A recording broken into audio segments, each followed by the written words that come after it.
یہ نہیں کہہ سکتی کہ وہ کیا ہے۔ اس کے بالوں کی سفیدی اور داڑھی کی لمبائی دیکھ کر تو یہ اندازہ ہوتا ہے کہ اس کی عمر بہت زیادہ ہے، لیکن جیسا کہ میں تمہیں بتا چکی ہوں وہ 100 جوانوں کا ایک جوان ہے۔ خیر، تو ہم بیلوسا کے قیدی بن گئے اور ایک قیدی کی حیثیت سے میں نے یہاں کا ساحل دیکھا اور اس عجیب و غریب ماحول کا اندازہ لگایا، لیکن ایک بار پھر میرے لیے پریشانی پیدا ہو گئی جب میں نے جان فائلر اور آگو بلوسا کو گلے ملتے دیکھا۔ میرے ذہن میں کچھ نہیں آیا تھا، حالانکہ اس وقت جیمز فائلر بھی ان کا قیدی ہی تھا۔ پتہ نہیں جان فائلر نے کیا جادو کیا تھا کہ آگو بلوسا جیسی شخصیت اس سے گلے مل رہی تھی۔ خیر، میں نے یہاں بہت سے قیدیوں کو دیکھا۔ ان پہاڑوں میں لاتعداد قید خانے ہیں اور مائی ڈیئر سالار، ان قید خانوں میں کوئی بھی مقامی آدمی قید نہیں ہے۔ بہرحال مجھے یوں لگا جیسے یہاں ایک عجیب و غریب زندگی ہے، اور میں نے بھی اپنے طور پر کوششیں شروع کر دی۔ یہاں کی زندگی بہت عجیب ہے۔ میں ابتدا کی بات کر رہی ہوں۔ 7 سے 8 دن ہمیں یہاں بدترین حالات کا شکار ہونا پڑا۔ یہاں غذا کی بہت کمی ہے، جانور شکار کر لیے جاتے ہیں اور ان کا کچا گوشت تقسیم کر لیا جاتا ہے، یا پھر ایسی جنگلی گھاس اور جڑی بوٹیاں جنہیں تحقیق کے بعد قابل استعمال قرار دے دیا گیا ہے۔ کھانے پینے کی یہی چیزیں یہاں موجود ہیں۔ بہرحال میرا اپنا ایک الگ مقام تھا اور میں اپنے پراسرار علوم سے کام لے کر یہاں کے بارے میں تحقیقات کر رہی تھی۔ خیر، یہ ساری باتیں اپنی جگہ چل رہی تھی۔ ادھر کاف ڈینیل جو بہت ہی قابل انجینئر ہے اور اینجل کا کپتان بھی حکم کا منتظر تھا، یہاں تک کہ میں نے اجازت نامہ حاصل کر لیا اور اینجل کی مرمت کرانے لگی۔ میں تمہیں صحیح بتاؤں سالار، میرے ذہن میں کئی منصوبے ہیں اور ہم ان منصوبوں میں کامیابی حاصل کرنے کے لیے کوششیں کر رہے ہیں۔ خیر، میں اپنے طور پر بھی مسلسل کام میں لگی ہوئی ہوں اور میں نے تمہارے لیے بھی ایک مقام بنا لیا ہے۔ سارا مسئلہ اس طرح سے چل رہا ہے، ہم اپنے طور پر کوششوں میں مصروف ہیں اور آخر کار ہمیں یہاں سے روانہ ہونا ہوگا۔ سالار، ایک دلچسپ مشن ہمارا منتظر ہے اور اس کے لیے میں بھرپور کوششوں میں مصروف ہوں۔ سالار سنجیدگی سے گونیا تھارم کی صورت دیکھتا رہا۔ اس سے رہا نہ گیا، اس نے کہا، میڈم تھارم، ایک سوال کا جواب دیں گی آپ؟ ہاں، پوچھو۔ معافی چاہتا ہوں، آپ مجھے صرف یہ بتا دیجیے کہ آپ مجھ سے سچ کب بولیں گی؟ گونیا تھارم کے چہرے پر ایک لمحے کے لیے تبدیلی کے آثار نمایاں ہوئے۔ آہستہ آہستہ اس کا چہرہ سخت ہوتا چلا گیا۔ پھر اس نے کہا، دیکھو، میں تمہیں ایک بات بتا دوں، تم نے مجھے ابھی ایک قید بھی نہیں دیکھا۔ حقیقت یہ ہے کہ ایک خاص مشن کے لیے میں نے اپنی شخصیت کو کچل کر ریزہ ریزہ کر دیا ہے، ورنہ شیروک کو دنیا کے بیشتر ممالک میں ایک خوف کا نام دیا جاتا ہے۔ ایسی سیکرٹ ایجنسیاں میرے نام سے کانپتی ہیں جنہوں نے دنیا بھر میں انتہائی خوفناک کارنامے سر انجام دیے ہیں۔ ان ایجنسیوں کے سربراہوں کے سامنے جب شیروک کا نام لیا جاتا ہے تو وہ پہلو بدلنے لگتے ہیں اور دعائیں کرنے لگتے ہیں کہ کبھی کوئی ایسا وقت نہ آئے کہ انہیں شیروک کا سامنا کرنا پڑے۔ آکاش، میں تمہیں اٹلی لے جاتی اور وہاں اپنا قائم کیا ہوا ادارہ دکھاتی جس میں دنیا کے بہترین مجرم تربیت پاتے ہیں اور پھر دنیا بھر میں بکھر جاتے ہیں اور ایسے کارنامے سر انجام دیتے ہیں کہ سننے والے دانتوں میں انگلی دبا کر رہ جائیں۔ میں اس ادارے کی سربراہ ہوں۔ میں نے وہاں تربیتی مراکز قائم کیے ہیں اور ان مراکز میں یہ بتایا جاتا ہے کہ دوسرے مفاد اٹھانے کا ذریعہ کیا ہوتا ہے، لیکن بعض اوقات خود انسان بھی ان تمام چیزوں کا لطف لینا پڑتا ہے۔ میں نہیں جانتی کہ میری اٹلی واپسی کب ممکن ہوگی اور یہ حیرت ناک واقعات کب ختم ہوں گے۔ میں واپس جا بھی سکوں گی یا نہیں، لیکن تم یقین کرو مائی ڈیئر سالار، کہ اگر کبھی کوئی ایسا موقع ملا تو تم دیکھو گی کہ گونیا یا شروع کیا ہے۔ لیکن میڈم شروع یا گونیا تھارم کیا آرگو بلوسا ہی تمہارے جہاز کے ذریعے سفر کرنا چاہتا ہے؟ گونیا تھارم بے اختیار کہکا لگا کر ہنس پڑے۔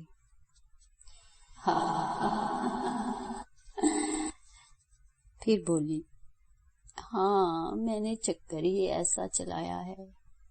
یہ کہہ کر وہ خاموش ہو۔ تھوڑی دیر تک وہ بیٹھی رہی، اس کے بعد وہ واپس چلے گئی۔ اس نے جو کچھ کہا تھا وہ بے شک ایک نئی کہانی تھی، اور صلاح یہ نہیں کہہ سکتا تھا کہ آئندہ وہ کون سی کہانی سنائے گی۔ گونیا سے دوبارہ بھی ملاقات ہوئی اور صلاح نے اسے بڑی لگاوٹ سے کہا، تم اتنا وقت کیوں لگاتی ہو مجھ سے ملاقات میں گونیا تھارم؟ گونیا اس کے ان الفاظ سے چونک پڑی، کسی قدر محبوبیت سے اسے دیکھا، پھر بولی، کیوں؟ یہ سوال تم نے کیوں کیا؟ اس لیے کہ میں تمہارا انتظار کرتا ہوں۔ صرف میرا؟ وہ بولی۔ ہاں، کیوں؟ اس میں حیرت کی کیا بات ہے؟ گونیا نے کچھ دیر جواب نہیں دیا، پھر بولی، اچھا اب ایک بات بتاؤ، یہاں تمہیں کوئی تکلیف تو نہیں ہے؟ صرف ذہن پریشان رہتا ہے۔ صلاح نے کہا، تمہیں اپنے ساتھی یاد آتے ہیں؟ کیا میں آپ کو خوش کرنے کے لیے جھوٹ بولوں؟ کیا مطلب؟ گونیا، میں جانتا ہوں کہ وہ میرے ماں باپ نہیں ہیں، لیکن میں نے ان کے درمیان آنکھ کھولی ہے، میں انہیں بھول تو نہیں سکتا۔ ہاں میں مانتی ہوں اس بات کو، لیکن تمہیں ان کے لیے فکر مند ہونے کی ضرورت نہیں۔ ایک سوال کروں آپ سے؟ بے فکر ہو کر ہر سوال کر لیا کرو۔ یہ الفاظ ہلانے کی کوششوں کا نتیجہ تھے۔ اس نے کہا، ان لوگوں کا مستقبل کیا ہوگا؟ جدوجہد، صرف جدوجہد۔ کیا مطلب؟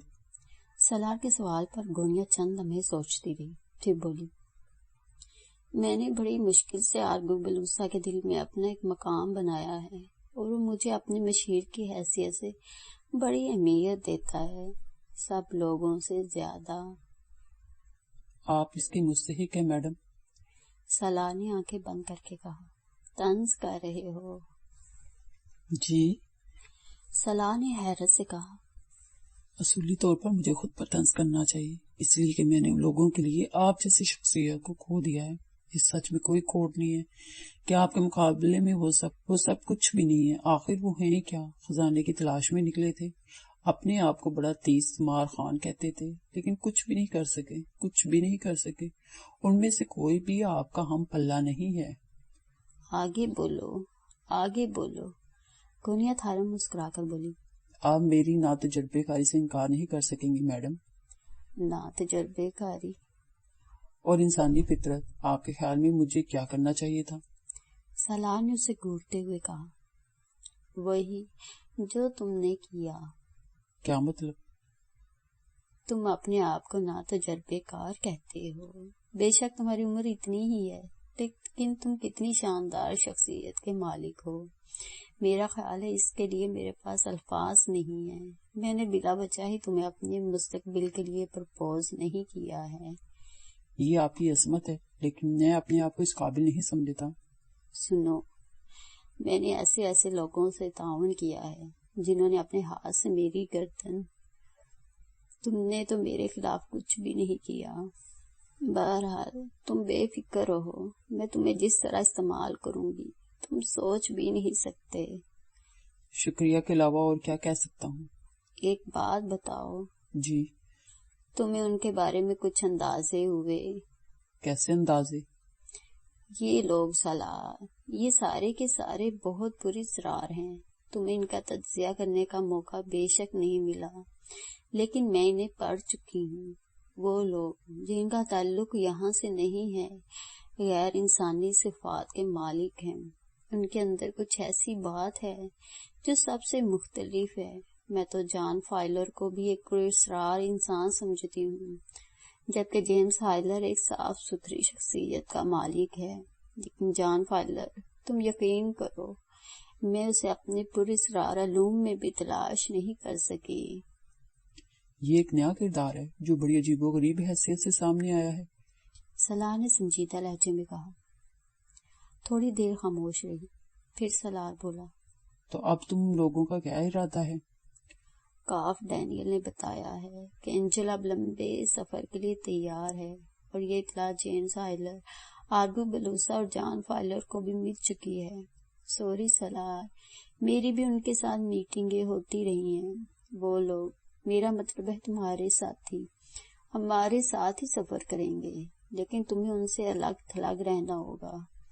میں نے انہیں تمہارے بارے میں کوئی خاص بات نہیں بتائی ہے، جبکہ تبت سے لائے جانے والے قیدیوں کے بارے میں انہیں تفصیلات معلوم ہیں، اور میں نے کسی نہ کسی طرح انہیں اس بات پر تیار کر لیا ہے کہ وہ اینجل پر ہمارے ساتھ سفر کریں۔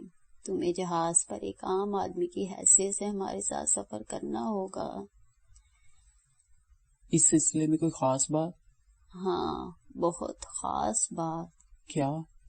سلار نے دلچسپی سے کہا، بہت جلد اینجل کا نیا سفر شروع ہونے والا ہے، اور اینجل اس انوکھی دنیا کی طرف روانہ ہو رہا ہے جس کے بارے میں کہا جاتا ہے کہ یہ ایک ایسی دنیا ہے جس کا دنیا والوں سے کوئی تعلق نہیں ہے۔ اور جہاز کا کپتان کیا کہتا ہے؟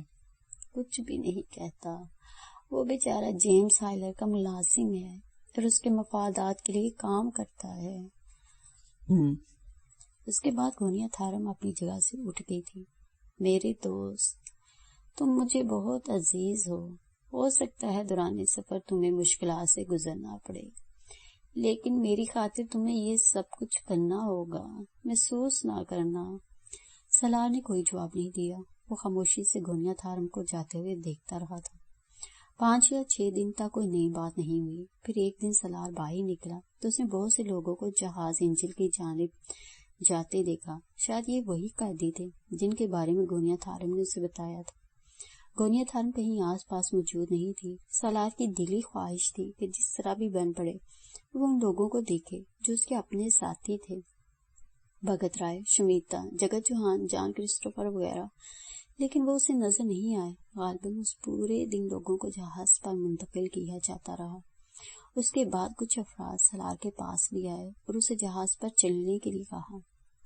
سیڑھیوں کے ذریعے سلار بھی جہاز پر پہنچ گیا۔ عرشے پر پہنچ کر اس نے چاروں طرف دیکھا۔ پھر عرشے پر بھی بہت سے لوگ موجود تھے۔ وہیں اس نے ایک بیڑیے نما انسان کو بھی دیکھا جو سرخ و سفید رنگت کا مالک تھا، لمبی داڑھی، لیکن جسمانی طور پر طوفانی معلوم ہوتا تھا۔ سلار کو فوراً ہی اندازہ ہو گیا کہ یہ شخص آرگو بیلوسا ہے، بڑی متاثر کن شخصیت کا مالک تھا۔ اس بات میں کوئی شک نہیں کیا جا سکتا تھا۔ غرض یہ کہ سب کو ان کی جگہ بتا دی گئی اور گہرے پانیوں میں سفر کا آغاز ہو گیا۔ سلار کسی قدر بے چینی کا شکار ہو گیا تھا۔ بہت سے ایسے وسوسے تھے جو اس کے دل میں اتر رہے تھے۔ پتہ نہیں مہابیر، جگت چوہان وغیرہ کو بھی جہاز پر لایا گیا ہے یا بیکار شخصیت سمجھ کر چھوڑ دیا گیا ہے۔ اس دوران کم وقت گونیا تھارم بھی 1-2 بار نظر بے شک آئی تھی، لیکن اس طرح اجنبی سی جیسے کسی سے کوئی جان پہچان ہی نہ ہو۔ غرض یہ کہ وہ لوگ سمندر میں سفر کرتے رہے اور سلار اس دنیا کو غور سے دیکھتا رہا۔ ابھی تک اس نے جیمز آئلر یا جان فائلر کو نہیں دیکھا تھا، جس کی پراسرار قوتوں کا اعتراف گونیا تھارم نے بھی کیا تھا۔ شام ہو گئی، سمندر بہت خوبصورت نظر آ رہا تھا۔ یہاں لوگوں کو عرشے پر چلنے پھرنے کی کوئی ممانعت نہیں تھی۔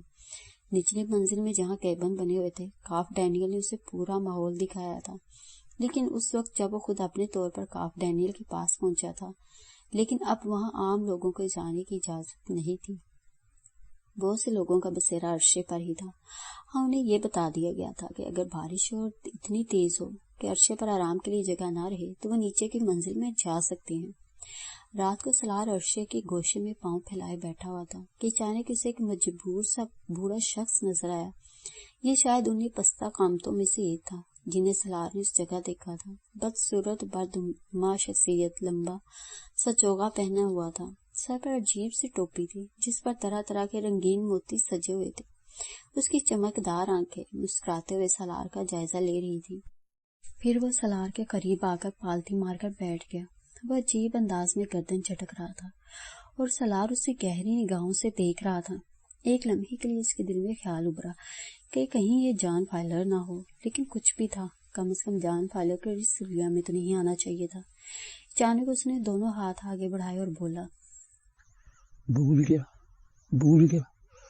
سب کچھ بھول گیا کیا تجھے وہ کہانی یاد نہیں جب سمندر پہ سورج کا عکس منتشر تھا اور پانی پر طوفان آ گیا؟ سو یوں ہوا کہ طوفان کی بڑی بڑی لہروں نے ساری بستی کو تباہ برباد کر دیا. بہتے ہوئے انسان سمندر میں جا گرے اور وہ جس کی ماں سمندر میں گر گئی تھی اپنے معصوم بچے سے جدا ہوگی کہ جب یہ ننھا سا بچہ ساحل سے جا لگا تو وہ یہ سمجھے کہ وہ کسی ایسے شخص کی اولاد ہے جو سمندر میں گر کر ہلاک ہو گیا. لیکن انہیں کیا معلوم تھا کہ یہ ایک لمبی کہانی ہے، لمبی کہانی. اور یہ کہانی دو قبیلوں کی کہانی ہے جس میں سے ایک کا نام لیسا اور دوسرے کا شوپن تھا. دونوں ایک دوسرے کے خون کے پیاسے تھے. راج تک ایسا ہی ہے، لیکن یہ کہانی ابھی تیری سمجھ میں نہیں آئے گی. البتہ تو یہ سمجھ لی کہ یہ وقت آئے زیادہ دور نہیں ہے.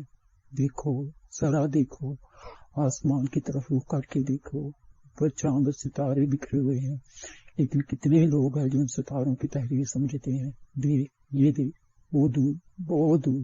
دیکھا، وہ جو 4 ستارے آپس میں جڑے ہوئے چمک رہے ہیں، ان کا تعلق تیری تقدیر سے ہے. اور یہ سمجھ لے کہ پہلے یہ ستارے مدھم تھے، اب ذرا کچھ اور نیچے آئیں گے. کل کے بعد انہیں دیکھنا، یہ چمک رہے ہوں گے، کیونکہ تیرا اپنی دنیا سے رابطہ قریب ہوتا جا رہا ہے. اور میرا نام جانتا ہے کہ میرا نام کیا ہے؟ میرا نام ہے ہوگا. سمجھا؟ جب بھی تجھے ہوگا کی طلب ہو مجھے بلا لینا. سمجھ رہا ہے نا تم؟ اور میری بات سمجھ، یہ ان کی غلط فہمی ہے. ہونا یہ چاہیے تھا کہ وہ اپنی دشمنیاں دور کر دیتے ہیں، لیکن وہ بے عقل ہے اور ان کا بے عقل رہنا ہی ہمارے لیے سود مند ہے. چل چل چل، تو جا یہاں سے. یہ جگہ تیری نہیں، میری ہے. اور جب تک تو یہاں بیٹھا رہے گا میں بولتا رہوں گا. چل یہاں سے آگے بڑھ جا. جاتا ہے یا میں چلا جاؤں؟ اس نے تیکھی نگاہوں سے سالار کو دیکھا اور پھر اپنی جگہ سے اٹھ کر چلا گیا. سالار کی نگاہیں دور تک اس کا جائزہ لیتی رہی تھی، لیکن جو خلش اس کے دل میں پیدا ہو گئی تھی وہ اسے بے چین کیے دے رہی تھی. تو کیا یہ سچ ہے کہ لیسا، شوپن اور پھر اس کے ماں اور باپ، تو کیا یہ سب کچھ سچ ہے؟ وہ آنکھیں بند کر کے اپنے ماضی پر غور کرنے لگا. زندگی کی کہانی اس وقت سے یاد تھی جب ہم ہوش و حواس جاگے تھے. اس سے پہلے بھی تو کچھ ہوگا. خان مراد کے پاس جو بھی اسے چھوڑنے آیا تھا وہ کون تھا؟ کیا ہوگا یا پھر کوئی اور؟ میرے خدا، میرے خدا. اور اس کے بعد سالار نے سوچا کہ وقت گزر جائے گا. ہوگا تو سب سے زیادہ قابل عزت ہے. میں اس کے پاس جاؤں گا تاکہ اس سے آگے کی معلومات مجھے حاصل ہوں. ایک جانب گونیا تھارم تھی اور دوسری طرف اور بہت سے کردار، لیکن حقیقت یہ ہے کہ اس کے ذہن میں سب سے بڑا خیال سمیتا کا تھا. اور اب ایک نیا خیال اس کے ذہن میں پیدا کر دیا گیا تھا، اور یہ خیال اس کے ماں باپ اور اس کے قبیلوں کا تھا جن کا ذکر اس سے کیا گیا تھا. وقت کا انتظار کیا جاتا رہا اور وہ اپنے ماں باپ کے بارے میں سوچتا رہا. یہ تو کہانی ہی بالکل بدل گئی تھی. اس نے تو اپنی دنیا کو دیکھا ہی نہیں تھا. زندگی کے یہ شب و روز اسے اجنبی دنیا میں گزارنے پڑے تھے جس سے اسے کوئی واقفیت نہیں تھی. اس کی اصل دنیا تو کہیں اور ہی تھی. رات ہونے کا انتظار کیا جانے لگا. جب رات کا کھانا ان لوگوں میں تقسیم ہوا تو گونیا تھارم نے اس سے محبت کا اظہار اس انداز میں کیا کہ اسے بہترین کھانا فراہم کیا گیا. خود وہ کھانا لے کر اس کے پاس آئی تھی. میں نے حالات پر قابو پا لیا ہے. میں ابھی ان لوگوں کے سامنے تمہیں نمایاں کرنا نہیں چاہتی. بس یوں سمجھ لو کہ اس وقت کا انتظار کر رہی ہوں جب حالات مکمل طور پر میرے قبضے میں ہوں. میں بڑی الجھن میں ہوں گونیا. بہت سی چیزیں میرے ذہن میں جنم لے رہی ہیں. گونیا تھارم اسے دیکھتی رہی. وہ جیسے اس کے ذہن کی گہرائیوں میں جھانک رہی تھی. پھر اس نے پورے اسرار انداز میں مسکراتے ہوئے کہا، تم کھانا کھا لو، میں تمہارے پاس ہی بیٹھی ہوں. اس وقت کوئی میری تلاش میں نہیں ہے. میں تمہیں کچھ اور بتاؤں گی، کچھ اور سناؤں گی. وہ ضد کر کے کھانا کھلاتی رہی اور جب کھانا ختم ہو گیا تو اس کے بعد اس نے کہا، دیکھو، بہت سی باتیں ایسی ہوتی ہیں سالار جو فوراً سامنے نہیں آتی، بلکہ وقت آہستہ آہستہ انہیں سمجھاتا ہے. جس دنیا میں تم نے وقت گزارا ہے یہ پاگلوں کی دنیا کہلاتی ہے. یہاں کے رہنے والے دلچسپ اور بے وقوفی کے حالات کے مالک ہیں. حالانکہ یہ دنیا صدیوں سے آباد ہے. اس دنیا میں اقتدار کشید کیے جاتے ہیں. سب ایک دوسرے کو اچھی باتیں بتاتے ہیں لیکن خود اچھی باتوں کو نہیں مانتے. کچھ لوگ جو ان اچھی باتوں کو مان لیتے ہیں بے وقوف کہلاتے ہیں۔ یوں وقت آگے دوڑ رہا ہے، یہ ترقی کے نام پر آگے قدم بڑھاتے ہیں۔ میں بہت پہلے کی بات نہیں کرتی، کیونکہ اگر دنیا کی عمر کی بات کی جائے تو نگاہوں کی حد ختم ہو جاتی ہے، کیا سمجھے؟ ہاں، ہماری دنیا جو ذرا الگ تھلگ ہے، جس کا نام ہارلیز ہے، وہ ان لوگوں سے بہت مختلف ہے۔ وہاں ایک نظام قائم رکھا گیا ہے کہ ہمارے ان لوگوں نے اپنی بقا کا خیال رکھا ہے اور اصول تراش لیے ہیں، اس لیے گردن نہیں گھمائی جا سکتی۔ ہماری اس دنیا کی تاریخ کتنی پرانی ہے، حسابدانوں نے اس کا حساب بھی رکھا ہے، لیکن وہ حساب صرف ان کے ذہنوں میں ہے۔ ہمارے ہاں کی زندگی بہت طویل ہے۔ ہارلیزا کے باشندے اپنی دنیا کے بارے میں وہ سب کچھ کر چکے ہیں جو وہاں کے لیے ضروری ہوتا ہے۔ انہوں نے اپنے لیے جینے کے ڈنگ اختیار کر لیے ہیں، لیکن بہت پرانی بات ہے، اتنی پرانی کہ مجھ سے پہلے مرنے والے اس کے وقت کا یقین نہیں کر سکتے۔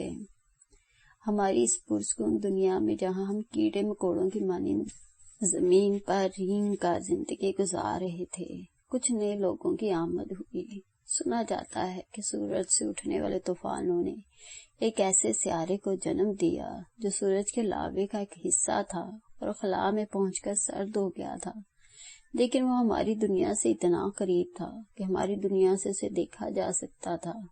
پھر جب وہاں نمی پیدا ہوئی تو زندگی کا آغاز اس طرح ہو گیا جیسے گندی زمین میں کونپلیں پھوٹ آئی ہیں اور خوشنما درخت بن جاتی ہیں۔ وہاں جو نمود ہوئی وہ شاید کسی وجہ سے سورج کی توانائی جذب کر چکی تھی، اور یہ کہ اس کی ذہنی قوتیں ہم سے زیادہ تھیں، لیکن جہاں وہ رہتے تھے وہاں ان کی بقا کے لیے انتظامات نہیں تھے، کیونکہ سورج کے حرارے وہاں نمود کے لیے تکلیف دے رہے تھے، اور انہیں تلاش ہوئی کسی ایسے اجنبی سیارے کی جہاں وہ اپنی بقا قائم رکھ سکیں۔ سو قریب ترین جگہ ہماری زمین ہی نظر آئی اور وہ ہارلیزا میں اتر آئے۔ انہوں نے اپنی ذہنی قوتوں سے ہارلیزا والوں کو اپنا فرما بردار بنا لیا اور ہم میں گل مل گئے۔ پھر ان کے وجود سے ہمارے ہاں اولادیں بھی پیدا ہوئی، لیکن ان کے آنے کے بعد ہارلیزا کی اندرونی زندگی وہ نہ رہی جو پہلے تھی، اور اس اندرونی زندگی میں نفرتیں پیدا ہو گئیں۔ انہی نفرتوں کے نتیجے میں یہاں دو قبیلے بنے۔ ہارلیزا کے بعد شوپن نے جنم لیا، اور اس کے ساتھ ہی ساتھ ان کے درمیان طاقت کی دوڑ شروع ہو گئی۔ دونوں نے اپنی اپنی رہائش گاہیں الگ الگ کر لیں اور درمیان میں حد فاصل کھینچ لی گئی۔ وہ ایک دوسرے پر سبقت لے جانے میں کوشاں ہو گئے اور سورج سے بنی لاوے کی دنیا سے آنے والے اس بات سے مطمئن ہو گئے، کیونکہ ان کے آپس کی جنگ کی ان کی بقا کا ذریعہ تھی۔ یہ الگ بات ہے کہ وہ ختم ہوتے چلے گئے، لیکن وہ اپنی نسلوں کو سب کچھ سکھا کر چھوڑ گئے تھے، اور ان کی نسلوں نے وہی کیا جو ان کے پہلے کرتے چلے آئے تھے۔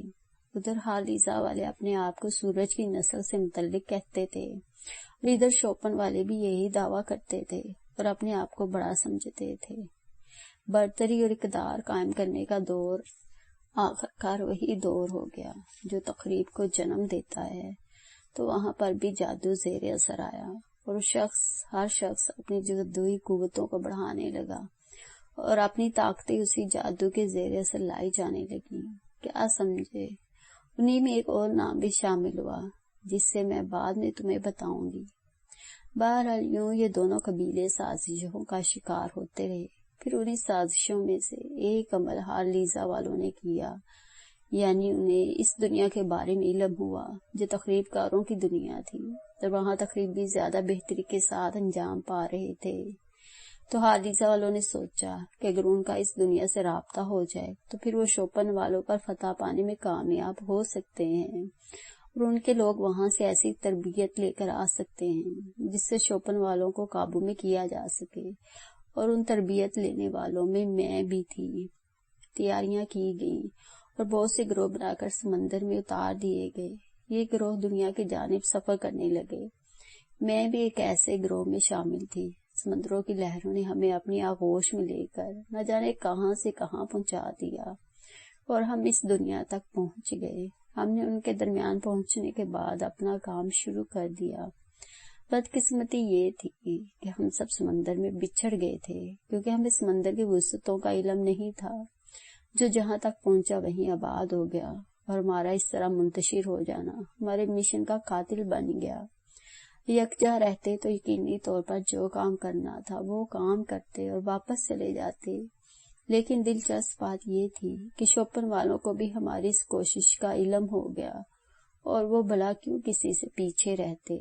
تو انہوں نے بھی وہی کیا جو ہم نے کیا، وہ سمندر میں اتر گئے اور ان کے ساتھ بھی وہی واقعات پیش آئے۔ کوئی سمندر کی تہہ میں جا بیٹھا اور کوئی خلا کی وسعتوں میں پرواز کر گیا۔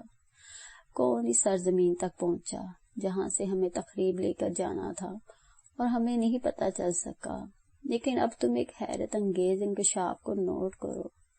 تم مجھے نظر آنے والے وہ پہلے فرد تھے جسے میں نے جانا، حالانکہ اس وقت تم ایک چھوٹے سے بچے تھے، لیکن تمہاری صورت اپنے باپ سے ملتی تھی، اور ہم پہچان لینے کی قوت رکھتے ہیں۔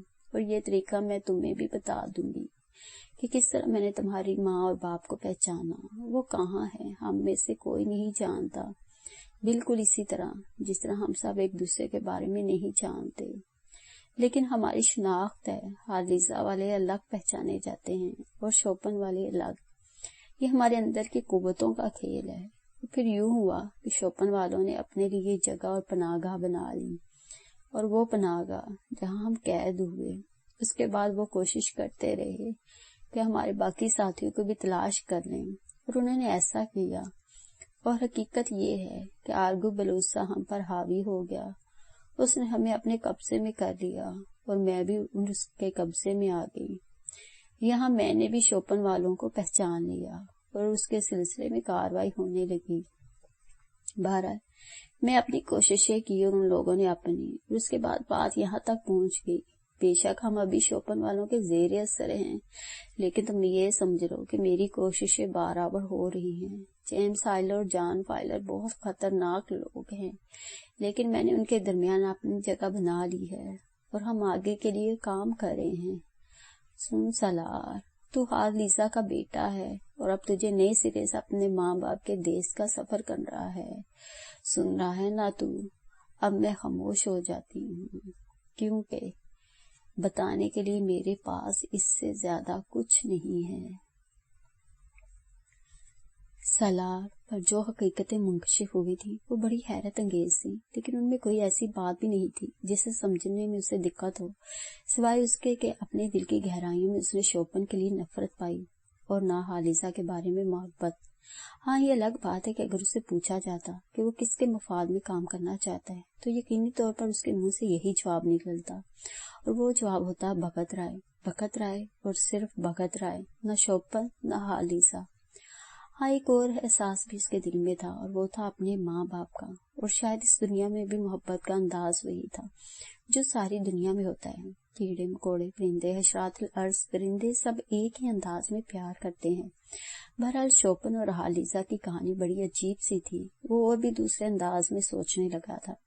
3-4 افراد اس کے علم میں آئے تھے، مثلاً آرگو بلوسا، جیمز ہائلر اور جان فائلر۔ ان میں سے کس کا تعلق کون سے قبیلے سے ہو سکتا ہے، اس کے بارے میں کوئی حتمی بات نہیں کہی جا سکتی تھی۔ گونیا تھارم نے باقی لوگوں کا بھی تعارف کرایا تھا۔ وہ بھی سالار کے ذہن میں تھا۔ ابھی تو بالکل ایک عام آدمی کی حیثیت سے جہاز کے مختلف گوشوں میں کام کرتا رہا تھا، اور نامعلوم سمندروں میں یہ سفر جاری رہا۔ کوئی خاص سرگرمی دیکھنے کو نہیں ملی تھی۔ جیمز ہائلر جہاز کا مالک تھا۔ اس کے بعد اگر جہاز کے عملے میں کسی کا سب سے بڑا احترام تھا تو وہ کاف ڈینیل تھا۔ وہ یہ بھی محسوس کر رہا تھا کہ گونیا تھارم اس کے بہت قریب آتی جا رہی تھی، اور ایسا بہت کم موقع ملتا تھا کہ سالار گونیا تھارم سے دور رہے۔ البتہ خاص طور سے آرگو بلوسا گونیا تھارم کو زیادہ قریب کرنے کی کوششوں میں مصروف تھا۔ ادھر گونیا تھارم حیرت انگیز طور پر پہلے سے زیادہ پرشباب ہوتی جا رہی تھی، اور سمندری زندگی نے اسے ایک انوکھے حسن سے دوچار کر دیا تھا۔ سمندر کے سفر کے دوران ان لوگوں کو مختلف قسم کے کام سپرد کر دیے جاتے تھے، جن میں سے بعض بڑے گھٹیا درجے کے ہوتے تھے۔ اس دن آسمان ابر آلود تھا، اور ننھی ننھی بوندیں جہاز کے مختلف گوشوں کو بھگونے لگی تھی۔ اینجل میں بارش سے بچاؤ کے انتظامات کیے جا رہے تھے اور سلار بھی کاموں میں مصروف تھا کہ گونیا تھارم ایک انوکھے لباس میں ملبوس اسے اپنی جانب آتی نظر آئی۔ اس کے چہرے پر مسرتیں نظر آ رہی تھی، آنکھوں میں خوبصورت چمک تھی اور چہرے پر خوبصورت میک اپ۔ بادلوں کی چھاؤں میں وہ ایک عجیب سے حسن کی مالک نظر آ رہی تھی۔ سلار اس وقت ایک سنسان گوشے میں تھا، وہ اس کے قریب پہنچ گئی اور مست نگاہوں سے اسے دیکھنے لگی۔